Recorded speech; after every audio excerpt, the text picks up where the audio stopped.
how to use ChatGPT or AI efficiently to improve your coding. Where is it actually useful?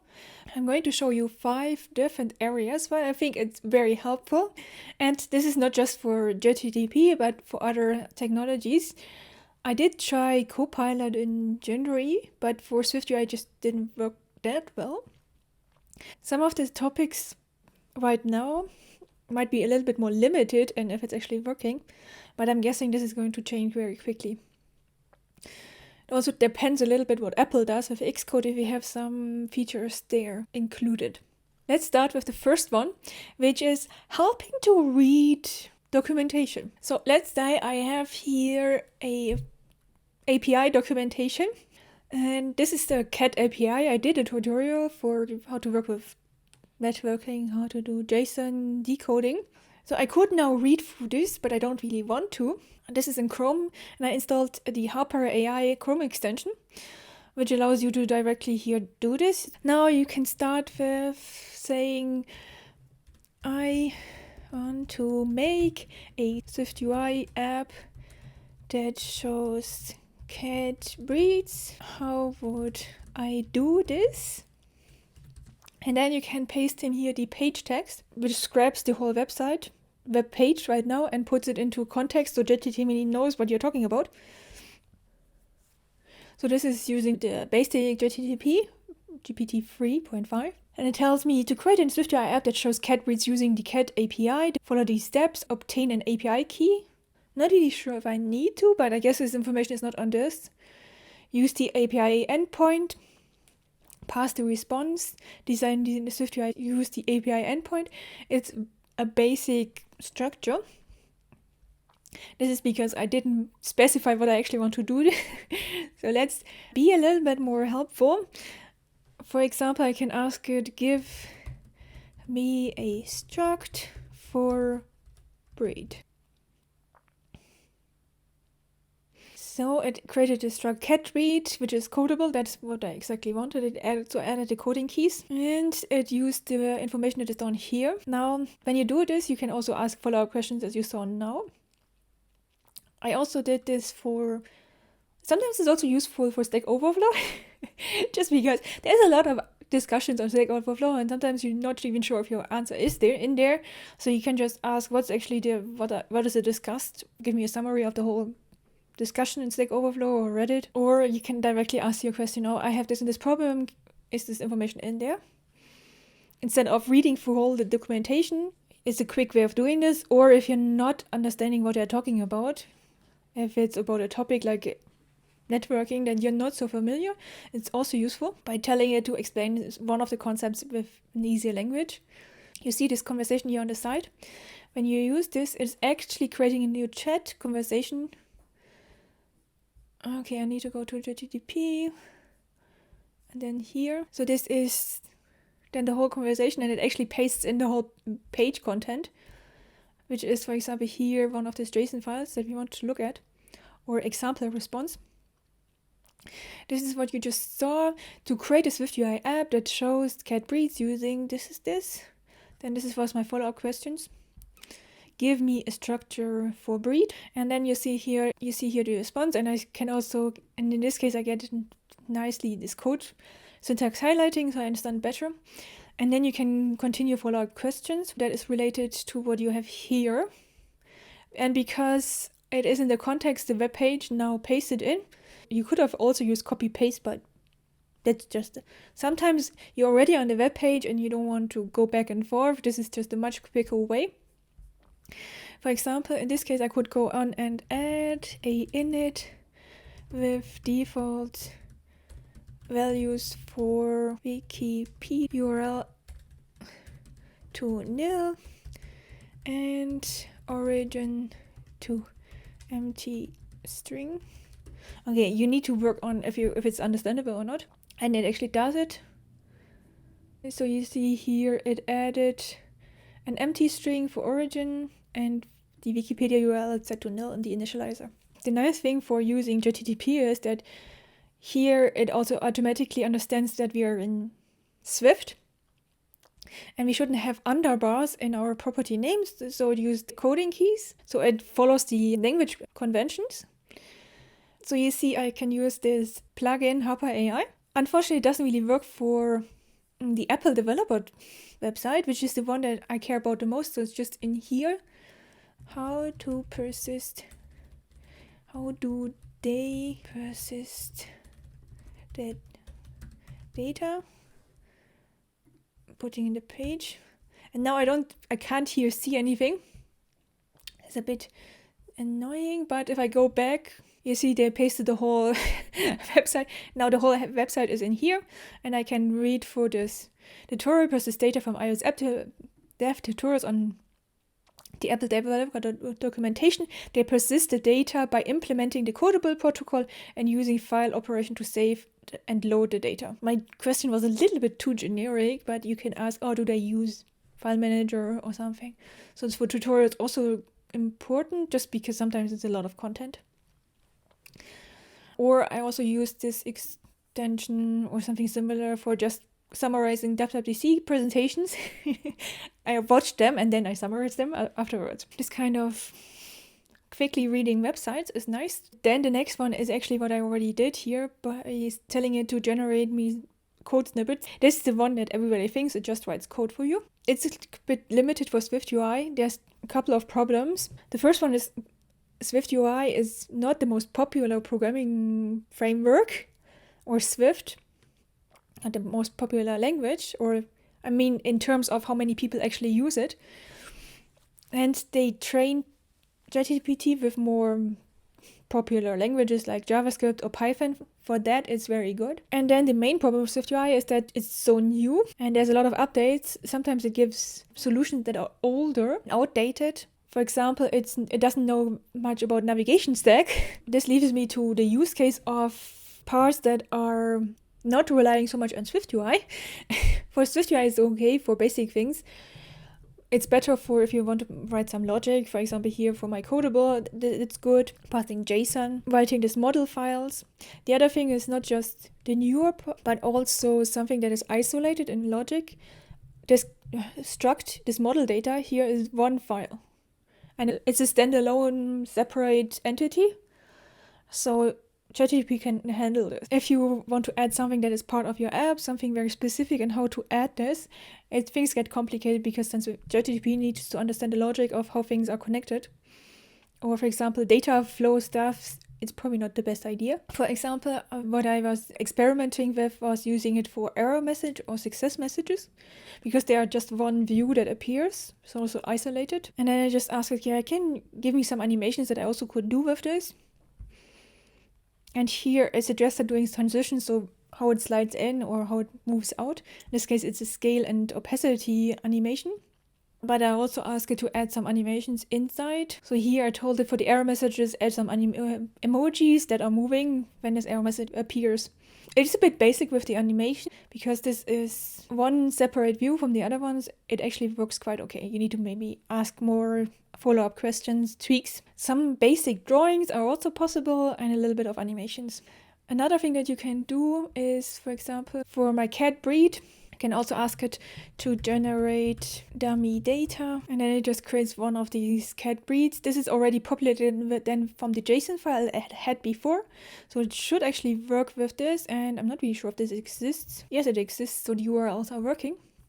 That helps you for getting the proper data. Sometimes you have images in there, image URLs, so you get some nice data. And then especially with Swiftui, using this dummy data for the previews is quite helpful. Now to use case number 3, which is debugging. I tested this just a little bit, and I'm going to show you what I did. At least you see one example and what it is capable of. This is in the project from Scrumdinger. And here in the edit view, you can show this sheet, and when you press done, it actually leaves this. Now, in order to actually dismiss this sheet, I'm calling here dismiss from the environment. Now, let's say I'm deleting this. I forgot to do this. This is just for me to actually create a bug. So now when I go to this sheet and press done, nothing happens. When I press cancel, I do actually dismiss. So I gave it some context what this is doing. I have an edit view that I show in a sheet. When I press the done button, nothing happens, and then I pasted everything in. So as you see here, there's no dismiss. And then it gives rather unclear explanation with the updated version. It adds an initializer, which I actually don't need, but it actually here, with the done button, it actually adds a dismiss. This is one of the suggestions to trigger the sheet's dismissal. There's a lot of other stuff that actually I don't need to change. That would be more work for me. From this example, it would be probably too much of a hassle to go through. Now, I did use here GPT 3.5, and then I tested the same in GPT 4. The logic, they say the logic is much better for GPT 4. In this case, it actually does, because it gives me the correct answer. Okay, not everything. This is again something that I shouldn't do. You could solve the problem by adding a completion handler which will dismiss the view, informing CI the Scrum value has changed. And it again adds it correctly here, this dismiss action. Doesn't change anything else. And this is the proper explanation. In this code, after the Scrum is updating, dismiss is called to close the detail edit view. This way, Swiftui can react to the changes in this Scrum property. Okay, I take it back. It's not the correct question, but this is because I said nothing happens. So probably what I should have done is explain what should happen. And in this case, it's the bug is that, like we're reporting a proper bug review, expected behavior is that the sheet closes and the Scrum is properly updated. The current behavior is that the sheet stays open, because now it actually understands and can properly look for the error. And it actually gives me suggestion to use the older version. Okay, maybe I should have actually. The problem is that it's referring now, it usually refers to the last action. It's now referring to this one. It thinks that the solution it gave, I still have a problem with this. But yeah, if you want to use it for fixing bugs, explain properly what the expected behavior and what the current behavior is, so it knows better what to look for. If you wrote just writing a normal bug report then. But so far, what I saw for some of the things I tested for debugging is not working that well. But I guess maybe I set the bar too high and was looking for stuff where data flow wasn't correctly, or some stuff wasn't updated properly. And this it's not that good at yet. Now to the next use case, which is improving code. So imagine you want to do a pull request. If you want to submit your code, you need to check that your code conforms to the coding guidelines, or you simply want to make sure that your spelling is correct. I have quite a few spelling problems, so if they could fix it before I submit, this would be good. Maybe it's just me. So what I want to do is make it, just to give me some suggestion on how I could improve it, to make it to conform to best practices in Style Guide. If you have best practices in Style Guide as a list of bullet points what you want to do, you can also directly tell it there to ChatGPT, so it can actually check if you follow all your rules. Okay, I used GPT-4 just to see what's possible. Help me review and improve this code to conform to best practices. I guess if I just say best practices, it follows the official guidelines. Okay, I should have also pasted in import Swiftui, so that doesn't need to guess which programming language I'm using. I figured it out. Okay, this is not what should happen. So what I did is, when the sheet is closed, that shows the error. They are setting here the sample data instead. A practice that is weird, but I maybe not really sure if you would want to do this. And somehow ChatGPT suggested me to do this at this point, which does work, but it's not necessary. Okay, these were not improvements that I would do, because it just moved it in a separate view. Okay, let's try a little bit more specific. As I said, import Swiftui that our naming should be clear. Okay, let's use some wrong names. For example, if I use here the wrong capital name. Okay, let's try again. Okay, now it's actually giving me something that I also agree with. So it suggests to rename error wrapper to Scrum error or data loading error. Then it says functioning names should be more descriptive about their purpose. For instance, save and load functions in your Scrum store could be renamed to save scrums and load scrums, respectively. That is true, especially in Swift, where we use the longer names. In the beginning, maybe when you start a project, it does seem a little bit too much hassle to make big, long names. But imagine you're saving some other data, some record, like the transcripts of all these meetings and stuff, then it might be worth that you have different names for these functions.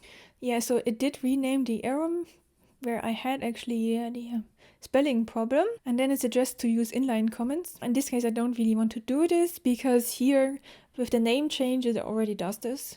Okay, as you see, if you want to really take advantage of code reviews and improvements, you need to give it a list of things that it should look for, like using clearer names. It's also a good idea to make this multiple prompts because then it doesn't look for the same logic. Usually it's not a good idea to make a prompt where you say do this and this, because then it mixes up tasks. Just one task at a time. Check my naming conventions, maybe suggest me to check if there's a lot of empty lines in between, or just remove all the comments. Maybe you don't want to have these comments. Or you can also tell it to actually write the documentation for some parts, like the functions, or expand on a certain concept. So you can add here comments. Maybe you even tell it, write a file comment for the documentation for this. This use case really depends more on how you use it, who you're working with, what are your guidelines. Okay, and now to the last, and for me personally, the most exciting use case is translating to a different language, because the project I was working last year, we were working on a native iOS app and a native Android app. So there was 3 developers for iOS and 3 for Android, but you basically had to learn also the other language, and we always started with iOS and then had to port over everything to Android. As you can imagine, you just need to translate Swift to Kotlin then. Let's say I'm going to use the cat breed we had earlier. And we already have the iOS version, and I need to port this cat breed struct node over to Kotlin.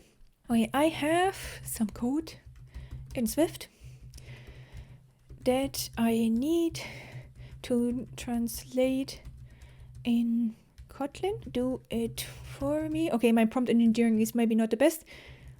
And then I just paste whatever I had here. This is my code. Okay, now I would need to actually prove this is correct code in Kotlin. So this is a data class, this is correct. You always have to have a constructor and this coding keys. As you see, this looks very good. And especially for this kind of basics files, translating it from one language to the other should be much quicker than for me editing this here by hand. And especially if you've developed a lot of stuff in Swift and then you need to port the whole thing over to Kotlin, this is speeding up things quite a lot. You wouldn't do the whole project because the architecture is quite different. As you saw here, there's a constructor, and this is quite weird. Copy code. And then for the other thing that is interesting in this case is translate this Swift UI code into Jetpack Compose. Jetpack Compose is the Android version of Swift UI. It's also declarative. Importing all the gradles. I don't miss Android. So they also have view models. Yeah, the state handling is different. Launch effect? What are we doing? Maybe I should have used something else. Okay, let's do something else, because I don't understand what it's doing. Okay, let's try something a little bit more simple, which is the arrow view, because there's no business logic or anything. It's just a little bit of animation and styling. Yes, this looks more like it. So there's again this remember multiple state. Then we have here columns. This column is for vertical or horizontal stacks. You see here one padding. Then we have a text view. And you can see how they apply modifiers. I'm not sure if this is 100% correct right now. I wouldn't rely on this. But once this is working properly, you can very easily port things over, or instead of from iOS to Android, you can also go from a cross-platform framework like React Native, and then at some point the team wants to go to native, so they would need to create an iOS and an Android version. And you can imagine that just telling it to, at least for some of the views or for the model data, for the functions, it easily can translate it for you. So maybe, as I said, it's not going to do everything, but it definitely is going to speed things up. And now the last one again, I translate this Swiftui into UIKit. For example, if you realize that the performance of your list is not really giving you something because they implemented this in a weird way and you have to drop down to UIKit or AppKit or some animation, something fancy that you suddenly realize you need. And now we say, yeah, give me the UIKit version. So it basically knows the layout now, what views we want to have. Okay. Just need to check that it's doing it programmatically. Yes, it does. So it creates a arrow view with all the labels and one stack view. This is for replacing the V stack. You see here horizontal or H stack. Then it also nicely uses the auto layout constraints, adds these views as sub views to the main view, to self or the view they're placed in. It adds also nicely the initializers. It actually does the animations correctly and the styling. This looks pretty good. And you see it's compared to my original one. This is so much longer and it's a lot of boilerplate code. However, this is a very good use case because UIKit is around longer. So we have this stable framework with basically also the data that ChatGPT is trained with. So it is quite good at it and it understands a lot of the patterns, does the initializer properly and stuff. Once you have this, you can obviously then tweak it more. I had here this basic example for a V stack, for an arrow view, but especially if you have, imagine you have a table view that where you have to go from list, Swiftui list, to UI table view. You can directly say, I want to have the data source or the functions, which delegates I want to use, what actions I want to do. If I want to connect this to core data, for example, this is a lot of code that it can generate for you. And the good thing is, in this case, you don't need to tell it what you want to have in each of these views because it already understands it from the Swiftui version that you feed it. There you have it, some of the interesting cases that I found I can use actually in my day-to-day work with ChatGPT. So we had reading the documentation for you and skimming through the documentation or tutorials or websites with Harper AI. Writing code, but only code that is very simple in the logic, not very complex and very short. That means it's an isolated block of code, doesn't rely on data coming around, like we had for generating model files or animations, small detail views, or just writing one function, an initializer, or some preview data, some dummy data. And the next one is the somewhat limited capabilities to debug, which is one of the harder tasks I gave it, so it's no wonder it was struggling. In the same realm of debugging is improving your code, like conforming to platform conventions, to naming convention, how to write your code. You maybe have line wrapping or where you place your initializers. In order to make this work properly, you need to tell it what you're looking for, what you want to improve. Like the command of please check if my spelling is correct. And then the last one that I think has a huge impact for iOS developers is the code translations. So how to translate from Swiftui to Jetpack Compose to Android, or from Swiftui to UIKit, or from UIKit how to do an AppKit. This is also a good example of translating from one language to the other is also a good use case for learning a programming language. Because once I see the difference, the same version in two different languages, I can understand easier of what do I need to look at, what's so different. Like for Kotlin, you have constructors that are like initializers, or you use data classes instead of struct. These kind of things where you can actually build on top of your knowledge. Where you say, this is the same, and this is the differences. Okay, it's much more fun to build on your knowledge. The whole topic of how to use it for learning, I couldn't fit into this video because it's just a whole nother level. I'm dedicating another video to this simply because it's such an interesting topic and deserves a special discussion. So if you want to see how I would approach that, you can watch the follow-up video. Thank you for watching. Don't forget to like and subscribe. Until next time, happy coding.